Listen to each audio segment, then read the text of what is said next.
Hello, listeners. My name is Madli, and you are listening to Do or Do Not. Today, we have a special episode for you in celebration of National Doctors' Day.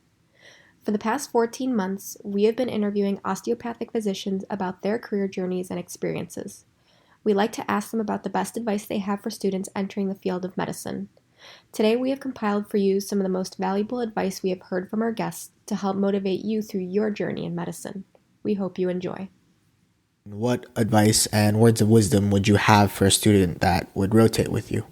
During training, we take bits and pieces from all of the people who we are learning from. Like I can even hear myself sometimes when I'm talking to a patient, almost verbatim say some of the things that some of my mentors in fellowship or residency would say. Or even my colleagues, you could pick up things from your colleagues, just little phrases that you use when you talk to patients. With that being said, do you have any other final advice for students that want to apply to your school that maybe you haven't said yet? If you're passionate about becoming an osteopathic physician and maybe things didn't go smooth for you in undergrad, or maybe you had a life-shattering experience, or those things make you stronger, you continue that drive. That shows you have grit. It might make you more compassionate as a physician. From a physician point of view, I already said this. However, my byword has always been from Dr. Davidson that your patients don't care what you know until they know that you care. And I live by that more and more, even though I don't take care of patients anymore. However, training the next generation of physicians, I want them to embrace that. I want them to understand that's how they're going to be the most effective as a physician. And in these days of COVID and everybody reassessing what they're doing and what's the right thing and how do they find meaning, caring for one another as one human being to another, that's it. That never goes out of fashion. So I want to give, I just want people to understand this. So my grades getting into college were great. My SAT score was not. My ACT score was fair. My MCAT score was poor. So I had good things working for me, but then I had some major things not working for me. And I graduated from West Point. I graduated from the Kirksville College of Osteopathic Medicine because don't quit. And my high school football coach gave me a poem when I went off to West Point, and he wrote on there, to one of the toughest rebels. And there's a poem about not quitting, no matter what the circumstances are. And that thing has been with me for the last 24 years. It's on my wall. I look at it every day when I go to work. You know, the word authenticity always comes to mind. And I mean that in the sense of really being true to yourself, really, really being true to yourself. Never doing something because someone suggested, someone told you or do what's expected. Do what you want. And school is hard and life is harder, and internships and residencies and tests and exams, and it is not easy. And I believe that being a physician, being an osteopath is a calling. I don't believe it's a job. It is challenging. And I think the more authenticity, the more you are true to yourself in all of your decision making, the better off you'll be. You know what I like to pass on to my students and residents is you have to take care of yourself. One of the most important things that a physician can do is make sure they are well, because ultimately you're not going to take as good a care of your patients as you could if you're sick, whether that be physical, psychological, social even.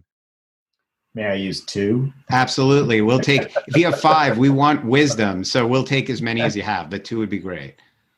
Well, the first comes from earlier in my life. So I developed an interest in Olympic weightlifting when I was in junior high school. And by high school, had managed to find in my hometown a retired Olympic weightlifter. He had been candidate for the 1968 Olympic team and ended up with an injury that kept him from participating. But I learned about him through a friend and reached out and asked if he would help teach me, would he help coach me to become a better lifter? And we'll only talk about rule number 3, but there were 3 rules that he had if he was going to help coach me. And the third one was, you will not try to win. And I can just remember this young high school kid, and the only thing I'm imagining is a gold medal in the Olympics, and that it was about getting to the gold medal. And he really, in his way of teaching, was able to show me that it's not about the end point, it's about the journey. And what he kept focusing on again and again and again was, I just need you tomorrow to be better than you were today. And so it was really a form of continuous improvement. We would think of it in medicine. And by doing that, rather than trying to reach for the win, as he would say, eventually someday, if you're better tomorrow than you were today, then the others will fall by the wayside and the win will come. And so your mindset is in the right place as you go through the process. So that was something that shapes the way I think today and how I want to run the organization and how I want to work with other people. The other happened as I was leaving from my internal medicine residency and headed to my fellowship. And so the assistant program director, Mark Pace, a cardiologist at Brentwood Hospital, sat down with me, and he was just a really humble guy. And he said, I'm not a particularly bright cardiologist. I just do my job. I'm probably just average, which he was far better than, but he was never going to say that. And he said, what I want you to remember as you head for your fellowship is this: always start from the beginning and listen to the patient.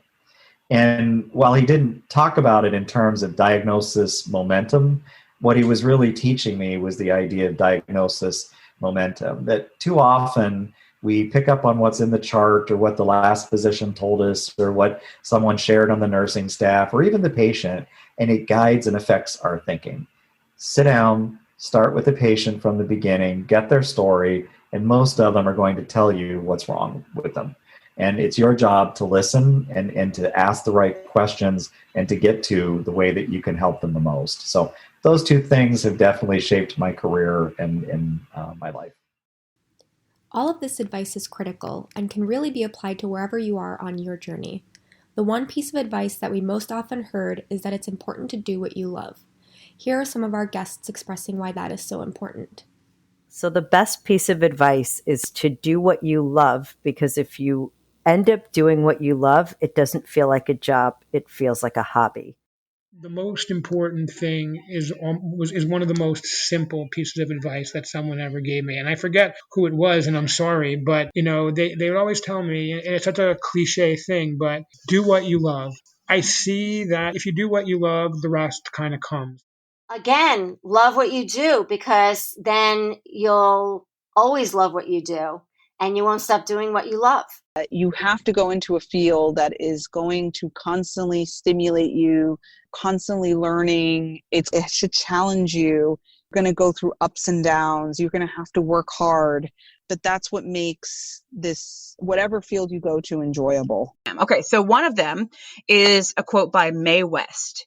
And she said, "You only live once, but if you do it right, once is enough." It's kind of like when you're living your passion, when you're living your dreams, like you wouldn't have it any other way. And if you had to do it all over again, you wouldn't do it any differently. To all of the pre-medical students, medical students, and physicians listening, we appreciate you and all that you do. We would like to thank our listeners for following with us, and we would like to thank all of our amazing osteopathic guests for sharing their journey and wisdom. Our final piece of advice is from the amazing screenwriter and director George Lucas, through his incarnation of the wise mage from Star Wars: do or do not, there is no try.